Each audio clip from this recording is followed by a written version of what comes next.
ఈవీ9 national news కు స్వాగతం. ముందుగా హెడ్లైన్స్. మళ్ళీ సర్జికల్ స్ట్రైక్ తప్పదా?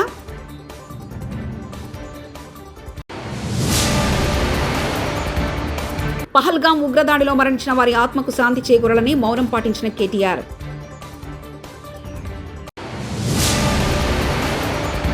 కాశ్మీర్లో ఉగ్రదాడి, దోషులను విడిచిపెట్టే ప్రసక్తే లేదు కిషన్ రెడ్డి.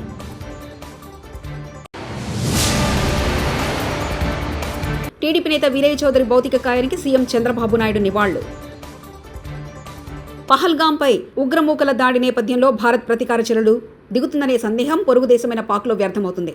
అందులో భాగంగా పీఓకేలోని ఉగ్రవాద శిబిరాలను పాకిస్తాన్ ఖాళీ చేసినట్లు తెలుస్తుంది. తాజా దాడితో ఇరు దేశాల మధ్య ఉద్రిక్త పరిస్థితులు నెలకొన్నట్లు అయింది. ఈ దాడిలో 28 మంది మరణించడంతో భారతదేశం నుంచి తీవ్ర ప్రతిస్పందన వస్తుందనే భయోందనలు పాకిస్తాన్లో నెలకొన్నాయనే వాదన వినిపిస్తుంది. అందులో భాగంగా పాక్ ఆక్రమిత కాశ్మీర్ పీఓకేలో ఉగ్రవాద శిక్షణా శిబిరాలను వెంటనే ఖాళీ చేయాలని పాక్ ఆదేశించినట్లు పలు నివేదికలు స్పష్టం చేశాయి.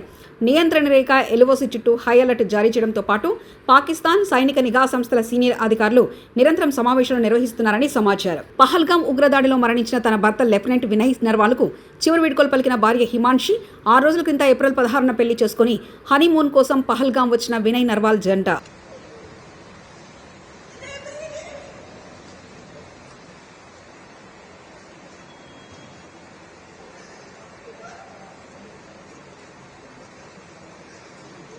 పహల్గాం ఉగ్రదాడిలో మరణించిన వారి ఆత్మకు శాంతి చేకూరాలని మౌనం పాటించి నివాళులర్పించిన BRS working president KTR. BRS రజతోత్సవ సభ కోసం 2000 మందిని వాలంటీర్లుగా నియమించి సభ దగ్గర ఎలాంటి అవాంఛనీయ సంఘటనలు జరగకుండా జాగ్రత్తలు తీసుకుంటున్నామని కేటీఆర్ వ్యాఖ్యానించారు. నివాళిగా ముందు ఒక 2 నిమిషాలు అందరం కూడా లేచి మౌనం పాటించి ఆ తర్వాత మిగతా కార్యక్రమం చేసుకుంటాం.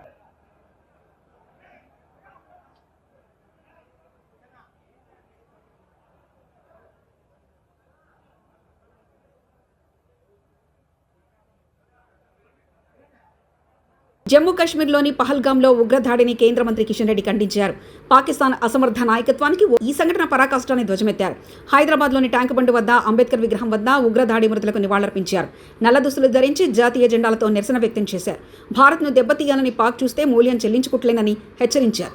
బాధిత కుటుంబాలను ఆదుకుంటామని కిషన్ రెడ్డి దోషులను విడిచిపెట్టే ప్రసక్తే లేదని అన్నారు. పాకిస్తాన్ గత అనేక రోజులుగా తమ దేశంలో జరుగుతున్నటువంటి అంతర్గత వ్యవహారాలను సరిదిద్దుకోనేటువంటి అసమర్థమైనటువంటి నాయకత్వము, మరి ఈరోజు భారతదేశంలో 370 ఆర్టికల్ తొలగించిన తర్వాత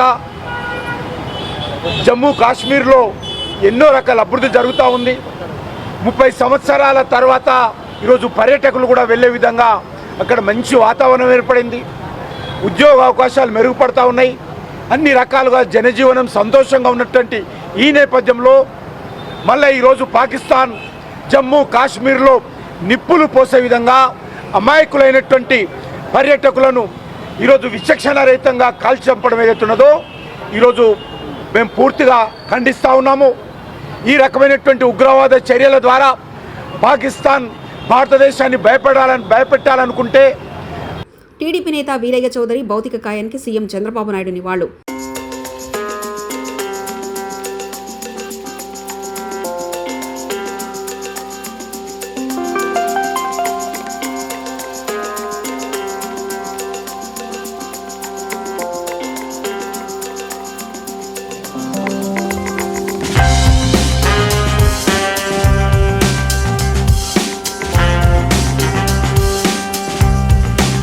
జగన్ తరిమేసిన కంపెనీలను మళ్లీ విశాఖ కూటమి ప్రభుత్వం తీసుకొని వస్తుంటే అవినీతి పత్రికలో ఫేక్ ప్రచారం చేస్తూ విశాఖపై పగ తీర్చుకుంటున్నారు.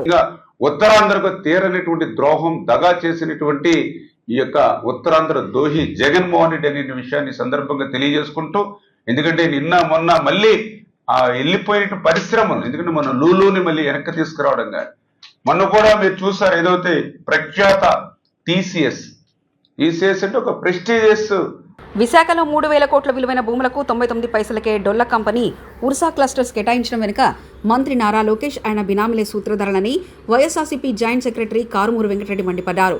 తాడేపల్లిలోని ఆ పార్టీ కేంద్ర కార్యాలయంలో మీడియాతో మాట్లాడుతూ మంత్రి నారా లోకేష్ తన సన్నిహితుడు కిలార్ రాజేష్ ద్వారా పెద్ద సంఖ్యలో డొల్ల కంపెనీలను సృష్టించి వాటికి ప్రభుత్వం ద్వారా కౌరు చక్కగా విలువైన భూములు కట్టబెడుతున్నారని ఆగ్రహం వ్యక్తం చేశారు. సంపద సృష్టిస్తానని చెప్తున్న చంద్రబాబు ప్రజల సంపదను దోచుకుంటున్నారని ధ్వజమెత్తారు. కోవిడ్ తర్వాత 2022లో ఏదైతే ఇదే తాడేపల్లి ఇక్కడికే వచ్చి ఏదైతే టీసీఎస్కు సంబంధించినటువంటి చంద్రశేఖర్ గారు వచ్చి జగన్మోహన్ రెడ్డి గారి ప్రభుత్వంతో సంప్రదింపులు జరిపెళ్లారు. దానికి సంబంధించినటువంటి గ్రౌండ్ అంతా ప్రిపేర్ అయ్యి ఉంది. సో తర్వాత మేము అధికారుల నుంచి దిగిపోయాం.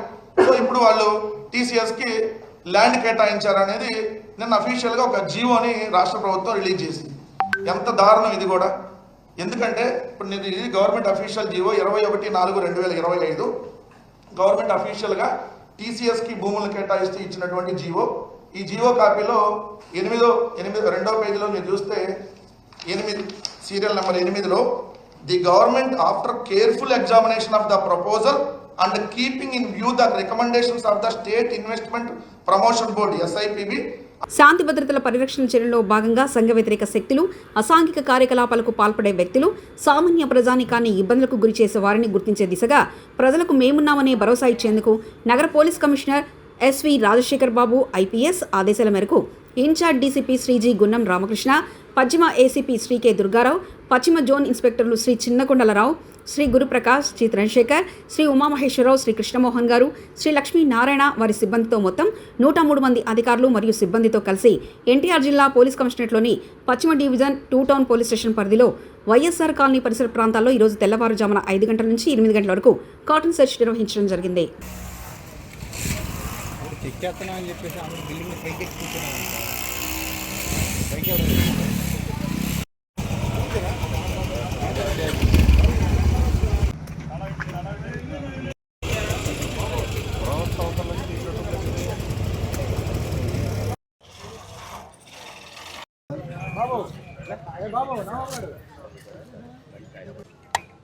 Good morning all of you.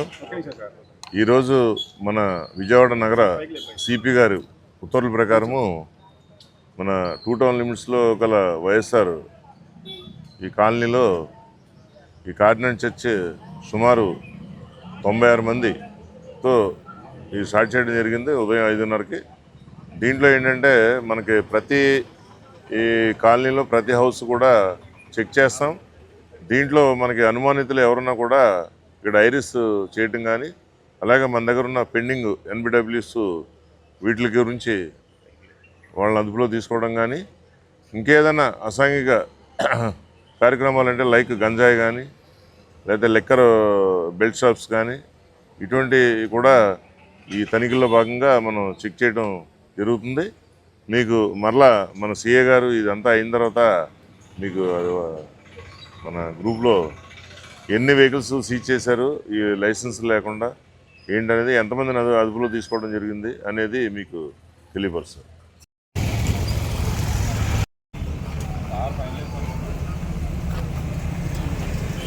ఈరోజు గౌరవ సిపి గారి ఉత్తర్వుల మేరకు విజయవాడ 2 టౌన్ పోలీస్ స్టేషన్ పరిధిలో ఉన్న జకంపూడి వైఎస్ఆర్ కాలనీలో సుమారు 100 మంది పోలీస్ సిబ్బంది మరియు అధికారులతోటి ఏసీపీ వెస్ట్ గారు, ఏడీసీపీ వెస్ట్ జోన్ గారి ఆధ్వర్యంలో 100 మంది సిబ్బందితోటి కార్డన్ సెర్చ్ కార్యక్రమం చేయడం జరిగింది.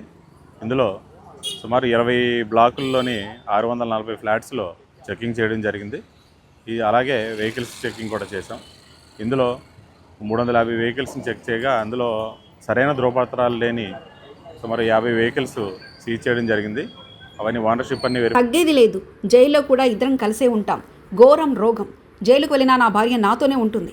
అఘోరి ఓ మహిళ ఇచ్చిన ఫిర్యాదు మేరకు అఘోరిని 2 గంటల పాటు విచారించిన పోలీసులు విచారణ అనంతరం అఘోరిని చేవెళ్లి కోర్టులో హాజరుపరిచేందుకు తీసుకెళ్లిన మోకిలా పోలీసులు చట్టం తన పని తాను చేసుకుపోతుందని అఘోరి, ప్రస్తుతానికి తానేమీ మాట్లాడలేని, నేను జైలుకు వెళ్ళినా వర్షిని తనతో పాటే ఉంటుందన్న అఘోరి. మాట్లాడతారా?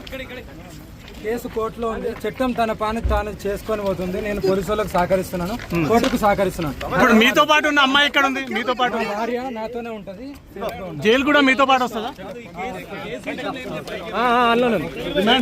సంగారెడ్డి జిల్లా గండి మండలంలో ఆసక్తికరమైన ఘటన చోటు చేసుకుంది. తాను జాతరలో కొన్న హెలికాప్టర్ పనిచేయడం లేదని పోలీస్ స్టేషన్లో ఫిర్యాదు చేశాడు ఓ బాలుడు. 300 పెట్టి హెలికాప్టర్ బొమ్మ కొనానని, అది ఎగరకపోవడంతో దుకాణదారు వద్దకు వెళ్లి మరో బొమ్మ తీసుకున్నట్లు వినయ్ రెడ్డి అనే బాలుడు తెలిపారు. అది ఎగరకపోవడంతో వేరే హెలికాప్టర్ బొమ్మ తీసుకున్నారని, అది కూడా పనిచేయట్లేదని షాప్ యజమాని అడిగితే బొమ్మ వాపసు తీసుకోవట్లేదని బాలుడు చెప్పాడు. దీంతో అతడు పోలీస్ స్టేషన్లో ఫిర్యాదు చేశాడు. బాలుడి ఫిర్యాదు మేరకు ఎస్ఐ ఒక కానిస్టేబుల్ని పంపగా అప్పటికి షాప్ యజమాని జాతర నుంచి వెళ్ళిపోయాడు. దీంతో బాలుని సముదాయించి అతడి తాతను పిలిపించి ఇంటికి పంపించారు.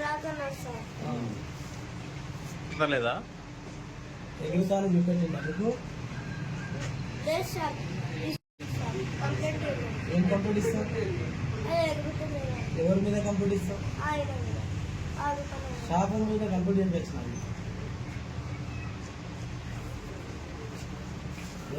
ఫస్ట్ పడినప్పుడు సార్ పైనకి ఎగురుతుంది, మళ్ళీ కిందికి వస్తుంది, మళ్ళీ ఎగురకొస్తుంది. ఏం పేరు నీది? వినారెడ్డి సార్. చేంజ్ చేస్తుంది, ఎగురకొచ్చింది, అందుకోసం వచ్చిన.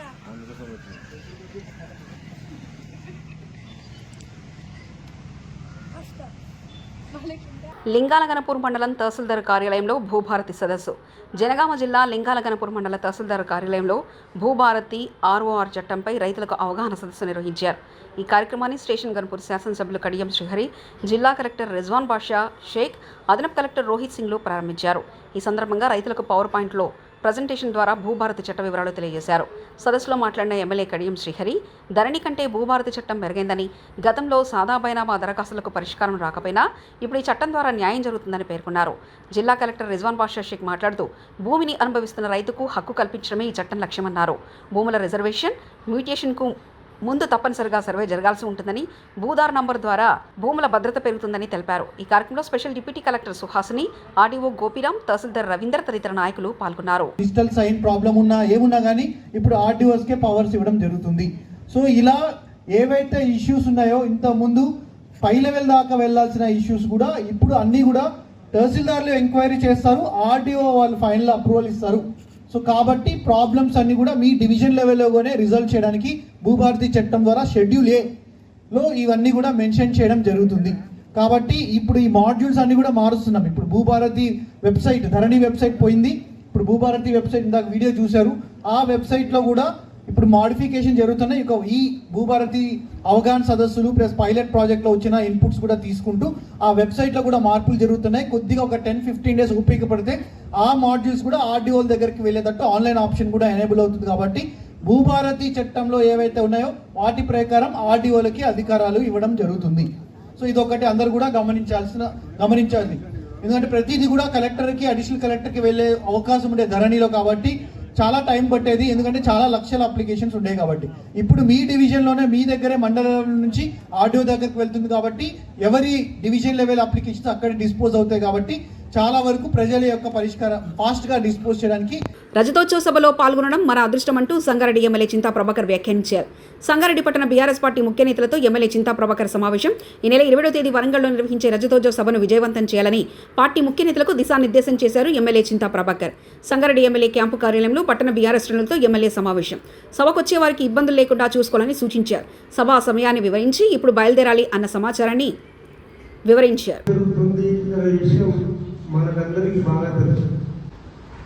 ఈ ఉద్యమ సమయంలో ఎన్నో మీటింగ్లు జరిగాయి. మన వేణుగోపాలంలో కానీ, మన రాజేంద్ర కానీ, మరి రాష్ట్ర స్థాయిలో ఎన్నో ధర్నాలు, జాతీయ రహదారి దిగ్బంధాలు, ఇవన్నిటితో పాటు రాష్ట్రం మొత్తం తిరిగినటువంటి సందర్భంలో కేసీఆర్ గారు మొత్తం ఈ రాష్ట్రంలో అణగారిన కులాలు, బడుగు బలహీన వర్గాలు వాళ్ళకు చేతను ఏరగలిగి వాళ్ళని మనం తెలంగాణ తెచ్చుకోలేక అనే ఉద్దేశాన్ని పూర్తి అధ్యయనం చేసినటువంటి మహనీయుడు తన ప్రాణాన్ని సైతం లెక్క చేయకుండా మరి ఆమరణ దీక్ష చేస్తే ఈ తెలంగాణ మనం సాధించుకున్నాం.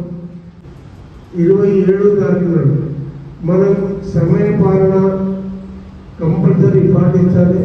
మీరు 10 గంటలా 11 గంటలా మరి అందరికీ చెప్పుకోండి. 11:30కి ఇక్కడి నుంచి బయలుదేరితే సభా ప్రాంగణంలో మనం అక్కడ ఉంటాం. కానీ మనకు ఇంకా ఇప్పుడు ఇందాక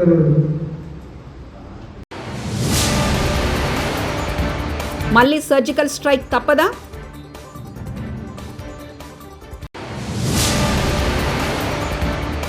పహల్గాం ఉగ్రదాడిలో మరణించిన వారి ఆత్మకు శాంతి చేకూరాలని మౌనం పాటించిన కేటీఆర్.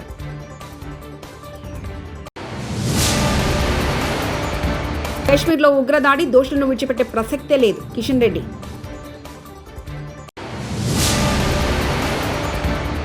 టీడీపీ నేత వినయ్ చౌదరి భౌతిక కాయానికి సీఎం చంద్రబాబు నాయుడు నివాళులు.